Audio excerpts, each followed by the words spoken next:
Y, por cierto, dos de los países cuyo sistema político no me entusiasma, pero tengo que reconocer que se están oponiendo ferozmente a la ideología de género, son precisamente Rusia y China. Y lo son porque saben que si la familia desaparece, sus respectivas naciones se desplomarán.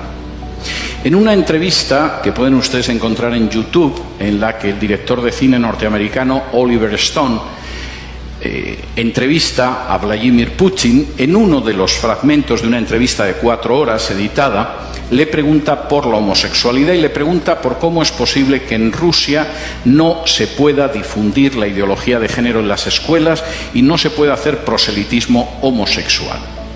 Y la respuesta que le da Putin es absolutamente ejemplar. En Rusia no se persigue, no se encarcela, no se discrimina a ningún adulto por ser homosexual. Hay actores, hay artistas, hay deportistas que son homosexuales y nadie los persigue ni los discrimina. Pero no vamos a tolerar que adoctrinen a los niños en una ideología que es contraria a la familia. Porque la base de esta nación es la familia. Si el niño se convierte en adulto al llegar a los 18 años y decide ser homosexual, es una decisión suya. Pero no vamos a tolerar que la familia la destruyan desde abajo, haciendo proselitismos con niños que no tienen el criterio suficiente para decidir en un sentido o en otro. Yo puedo estar muy poco de acuerdo en muchas cosas con Putin, pero ahí le doy toda la razón. En el caso de China, todavía son más estrictos. Y he tenido ocasión de hablar con chinos acerca de esto. Los chinos siguen arrastrando la herida de lo que ellos llaman el siglo de humillaciones. Hace ahora poco menos de un siglo, los británicos, que ambicionaban apoderarse de la porcelana, del té, de la seda china, quisieron hacerse con ella, pero los chinos no veían que los ingleses tuvieran nada con lo que pudieran intercambiar la seda, el té o tantas cosas valiosas. De modo que los ingleses, puesto que nada de lo que ellos vendían les interesaban a los chinos, decidieron venderles drogas y les obligaron a abrir puertos por los que introducían el opio para consumo de los chinos.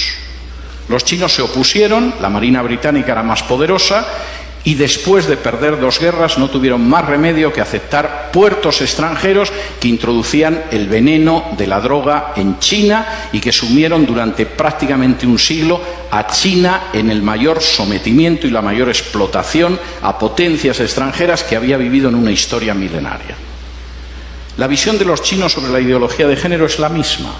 Esto es peor que el opio que trajeron los ingleses. Y si dejamos que entre en nuestra sociedad y que destruya la familia, el efecto va a ser peor que el opio británico. No lo vamos a tolerar. No porque seamos cristianos, el régimen es un régimen ateo, sino porque creemos en la familia y sabemos que la nación se basa sobre la familia. Me da mucho pesar que naciones que no son cristianas, sin embargo, a la hora de defender a la familia, parece que tienen una idea más clara que otras naciones que supuestamente lo son.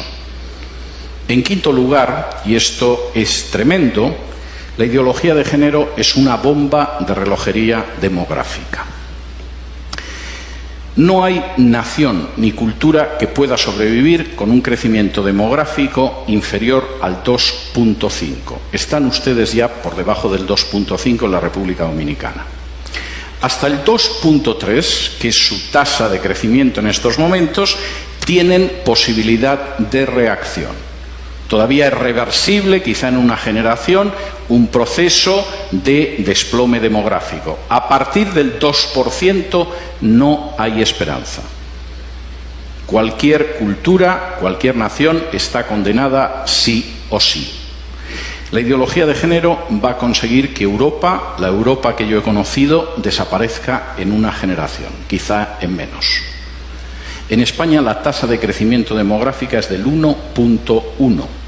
Es normal, hemos matado más de 1 millón de criaturas en el vientre de sus madres, siguiendo la supuesta salud sexual y reproductiva. La tasa de crecimiento de los musulmanes en España es del 8.1. Como ven, el futuro que le espera a la cultura española y a la nación española no es ideal. Reduzcan ustedes su tasa de crecimiento. bajen del 2,3 en el que están ahora a un punto de crecimiento demográfico donde se condenen a sí mismos como país y como cultura. Y después solo falta que puedan entrar en masa inmigrantes de otro país sin ningún tipo de control y la República Dominicana que ustedes conocen habrá desaparecido antes de un cuarto de siglo. Denle las gracias a la ideología de género en ese sentido. Finalmente, y esto me parece muy importante, la ideología de género es un ataque directo contra la soberanía nacional. Finalmente, no es algo que deciden los políticos de este país. Los políticos de este país, en muchos casos, ignoran qué es la ideología de género, como los políticos de otro país. En otras ocasiones solo piensan en su propia promoción personal.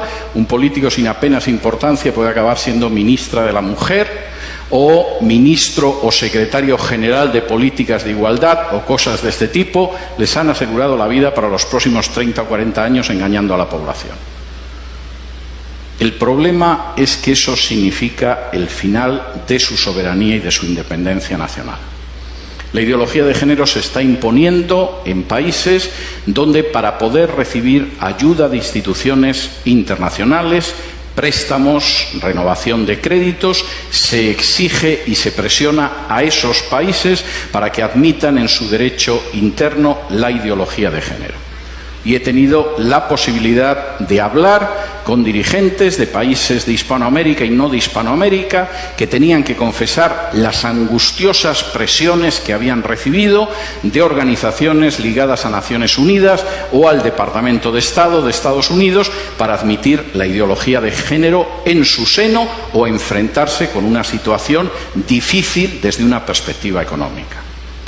No existe ningún derecho que permita, legitime o tolere que una instancia exterior del tipo que sea imponga a una nación la ideología que tiene que tener.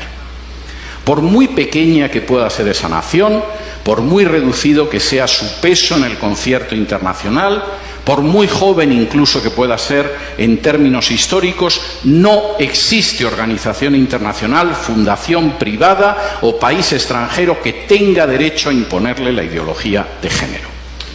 Y eso es algo que ustedes tienen que tener claro.